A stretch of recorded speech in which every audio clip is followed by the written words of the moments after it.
Okay, you rowdy rabble. Welcome, everybody. Have we heard anything from Jeff Randall at all?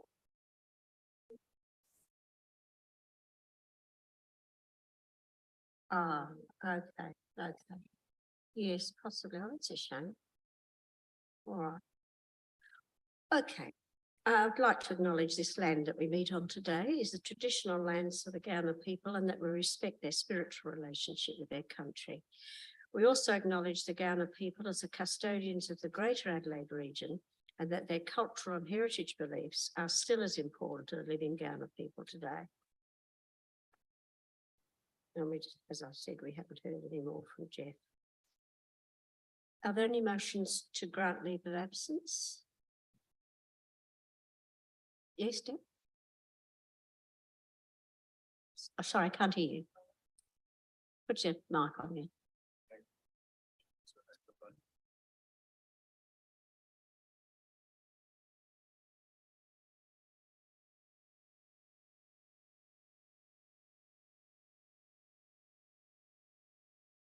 There you go, Deb. Oh, sorry. I won't be here in October for the October meeting.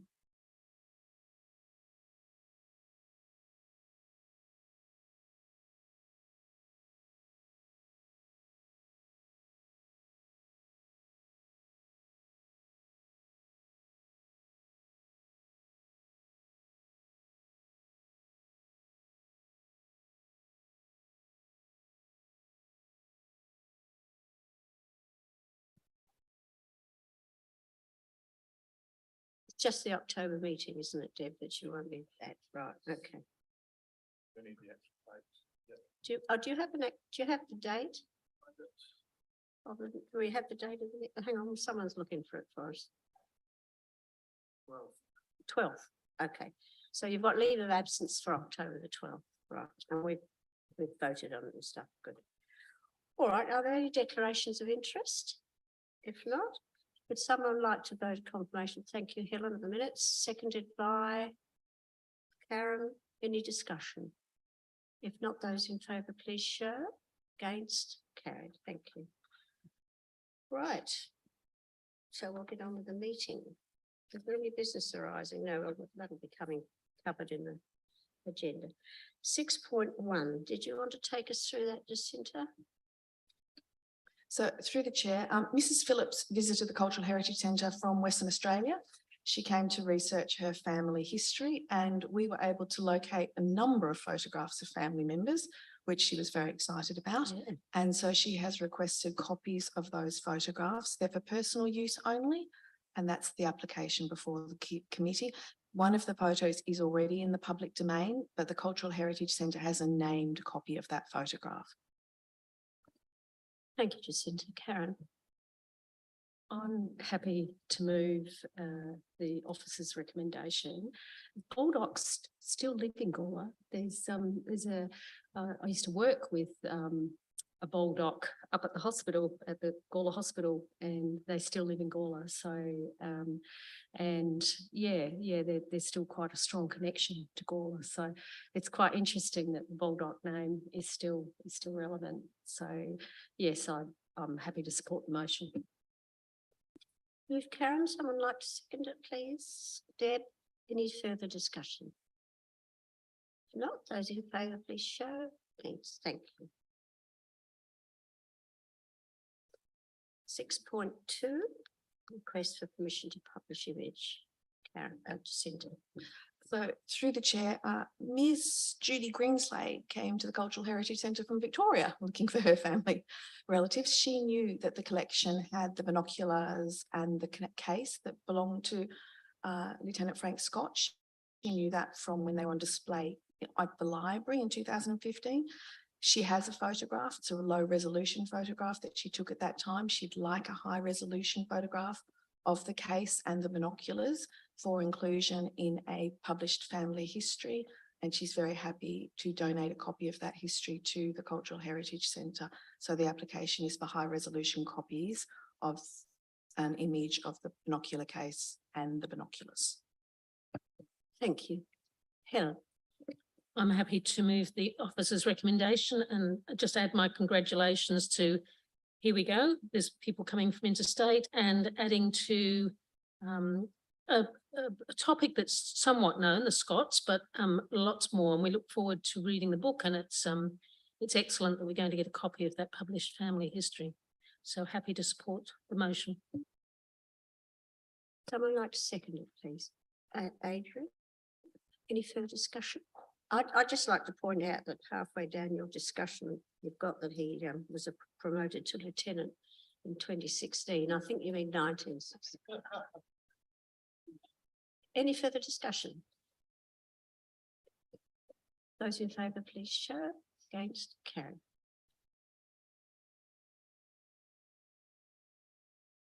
.3. Jacinta. So through the chair, Miss Megan Herman has requested some images. Now, she's only travelled from Uriupta to access the collection, but her story is rather lovely. She was just going to see the exhibition behind the scenes. She was looking through one of the albums and she noticed her grandmother.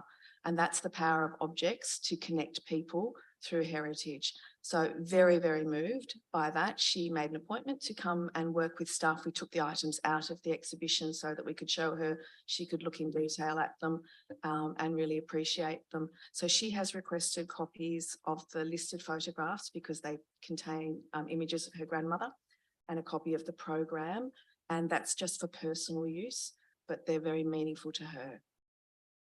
Jacinta. Someone like to move? We'll do that. Aaron, seconded by Paul. Any further discussion? If not, those in favour, please show. Against, carried. Chair, sorry to come in late. Can I just check that when we do these, the bonds for personal use, they are branded with the heritage collection, so they can't be misused or further used or? So through the chair, they're not watermarked and we haven't necessitated that. The request for permission is a form that they sign and that designates the use. So they would be breaking that written agreement if they did otherwise. Thank you, Jacinta. Those in favour, please show. Against, carried.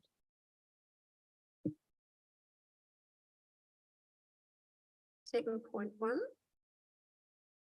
the annual report. Did you want to speak to this, Jacinta, or not? I'm very happy to speak to it. Through the chair, this report is an opportunity for the committee and for cultural heritage staff to review what we do in a year. It's in the busyness of a year and working with community, we don't often have those opportunities. This is the 4th full year of operation for the Cultural Heritage Centre, and our first year was severely impacted by COVID, like so many other institutions and businesses. As Mayor Redmond said in a meeting not too long ago, we're in the early stages of the development of the Cultural Heritage Centre, which will be, we all believe, an important part of the heritage tourism and the protection of the heritage collection in this town for decades to come. So we're at that early stage, but we are moving through our cultural heritage management plan, perhaps not as quickly as we'd like, but that is balanced, I think, by the increasing number of visitors and community members that we serve. And we serve the community not just through exhibitions and programs and the research centre, but also through our volunteers who get to be part of what we do in a close working relationship, and that's the committee as well as the people who are in the centre. So I think our reach is broader than some people might think. And it's when we wrote this report, the group, we had that opportunity to look back at what we have achieved, what we know we still need to do, where we're going with this. And so it's my pleasure to present it to the committee. Thank you. Karen. I'm more than happy to support the officer's recommendation. I think this is a great report. And like you said, the Cultural Heritage Centre hasn't been there that long, only since 2019. So it is in its early stages, but you are kicking goals. And the Cultural Heritage Centre, because of our commitment to resource the centre and also support the volunteers and anyone who goes to the centre and yourself and Petra, it's getting a reputation of high standard, and people from all over Australia have a connection to Gawler. And I think it's just fabulous what's happening in the Cultural Heritage Centre, and that's in no small part from your leadership with David, but also yourselves as staff, but also the volunteers. And I just think that people coming from all over Australia is fabulous. And even from Newry, you know, the Hermans still live in Gawler, by the way. Yes, so I'm actually going to the Lutheran Church this weekend, because the Leader Tafel is coming to sing there, and they're singing the Song of Australia because it's Gawler. And I'm going to be talking about Carl Linger and just the connection of, he started the Adelaide Leader Tafel, and the 1849ers were quite exceptional people. So I'll be talking a little bit about that. But it's really exciting that the Lutheran Church has invited the Leader Tafel male choir to come and sing in Gawler, because they want to spread their wings as well. But we have a very German history here in Gawler, and I'll be talking a little bit about that. It's really exciting, because we would not know about all of these stories if it weren't for our Cultural Heritage Centre, because it's opened up the heritage collection. It's given us wonder, it's given us texture, it's given us layers, and it just goes to the heart of cultural tourism in Gawler that I think we can develop over time. But it is early days, and I think that you don't want to get too far ahead of yourself, because you could easily get too much work. And so we need to understand that and make sure you've got a safe working environment. I'm sure David is fully aware of that. But I think this is a fabulous report, and I always get excited when I read your annual reports. So thank you. Paul and then Helen. Oh, look, thanks, Jacinta. Again, reading this, I also get excited when I read it. I mean, as someone who was at the start of the journey when we looked at this building and what we were going to do with it, and in particular the Heritage Centre, it's kicking goals in spades. It's absolutely fantastic, and it's everything that we thought would happen is happening. Absolutely fantastic. I wish other departments were as good as this. That's all I want to say. Well, that's plenty. Here. Well, that segues nicely into what I want to say. I mimic the words of my colleagues in congratulating the staff and the volunteers in coming up with the annual report, but I would like to, and I'm happy to take some advice on how we can share this story with the full council. I think those of us here as elected members are very much aware, but I would like to be able to share this information with my colleagues on full council. So David, what's the best way to do that, do you think? So through the chair, we can always promote it direct to members through the communique, for example. This report is available to all council members to view. It's not just for this committee. Being loaded to the hub, all council members have access to it, and part of the ratification process at the council meeting around the recommendations is the opportunity for members to review the reports that go through from committees, but we can definitely promote it through that communique avenue. I think that would be giving it extra special focus, perhaps drawing it to attention simply because it does contain the annual report. Thank you. That's great. Any other discussion? Someone like to move the acceptance? Oh, you've moved it already. We've already done that. Okay. So those in favour, please show. Yeah. Thank you, Paul. Okay. Those in favour? Thank you, accepted. All right, we'll move to 8, which is items listed for discussion. Updated motion list. Any discussion? Oh, I missed one. Oh, sorry. Hang on. I've jumped one, so I have. Sorry, Cultural Heritage Centre's financial year budget. Did you want to talk to this, Natasha? Yes, can do, through the chair. Just wanted to highlight that the Cultural Heritage Centre operated well within the budget for the 22-23 year with favourable variances in all areas of operation, which is a credit to Jacinta and the team. Just to note that the exhibition costs for last financial year was within the budget of $30,000 allocated. And we have put in an increased budget for this coming financial year, 23-24, for an increase, and that is $40,000. We did this due to the increase of costs for providing for exhibitions. I guess also the wonderful thing to highlight is the volunteer hours, total of 1,776 hours. This was an increase of 114 hours. So it's a significant increase, and yeah, without their commitment, I know Jacinta and Petra would be really not able to achieve everything they have within their annual report. And I know they're very grateful as well to the volunteers who are extremely dedicated and really enjoy working in that area as well. Thank you, Natasha. Helen.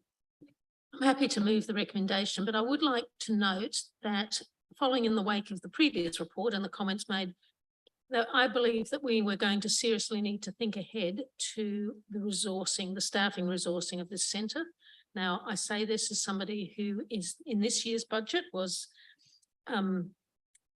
very critical of of staffing increases, but I think it's important that given the popularity and the statistical evidence that we now have, that we don't place an undue burden on the staff. And while we've now gained interest from the community from far and wide, it is important that we can meet the requests from that. We are certainly starting to be a major attraction in the town to bring in business and tourism. So I think we need to have some thoughts perhaps about how we manage the staffing resources. So I perhaps look forward to some information on that in the future meetings. Yes. I'd like to ask a question through you, Chair, potentially to David on how that, what that might look like, but also the social planner that was put on hold. What would the role of that social planner be? Would that have any role in the Heritage Centre, or would that have a very different function? So through the chair, we'd need to unpack exactly what Councillor Hennessy's meaning by increased resourcing for the heritage services to start with. The social planner role will definitely touch on heritage and cultural heritage within the town from a planning perspective, but it wouldn't necessarily have a direct operational relationship with the Heritage Centre. So just be clear that there would be a separation, but a collaborative function within it as well. We did have a below the line bid for an arts exhibitions and events position that we've been considering for a while as well, which would have direct relationship with the Heritage Centre around exhibitions and the reading room exhibitions, and also upstairs here in the Civic Centre and at the Admin Centre. So there's a functional element within that role that was around a point. That was a full time, but we were looking at 0.56-ish for council, and also potentially supported the Gawler Community Gallery at the time. The chair presented a deputation to council on that matter a while ago. So we'd have to put that all into the melting pots and mix of all staffing requirement. Obviously, there's a priority listing as well, and we all understand council's resources are limited in this as well. So we put it all together and package up. Yeah, hope that answers your question there. Thank you, David. Any further discussion? Would someone like to second this, please? Karen? So moved Helen, seconded Karen. Any further discussion? If not, those in favour, please show. Against, Karen, thank you. My apologies for jumping the gun with that item, by the way. Okay, item 8.1, updated motion list. Any discussion, anything anyone wants to raise on that item? No, if not, we'll move to management plan. So through the chair, that's a discussion for a future meeting. We will be looking at reviewing the management plan and bringing that to a future meeting for discussion. Thank you, David. Okay, questions with that? Yes. No, just on that comment, Oh, I sorry. think that's an excellent, given what was produced, I would hate that the staff feel unduly pressured by the existing management plan. I think it might be time to revisit and perhaps even reschedule some of the priorities. We've made excellent progress, and again, I think that could be a point of undue pressure, so I'm looking forward to that discussion. Thank you. Questions without notice? No. Motions without notice? No. I close the meeting in that case. Quite early. That was, thank you all very much.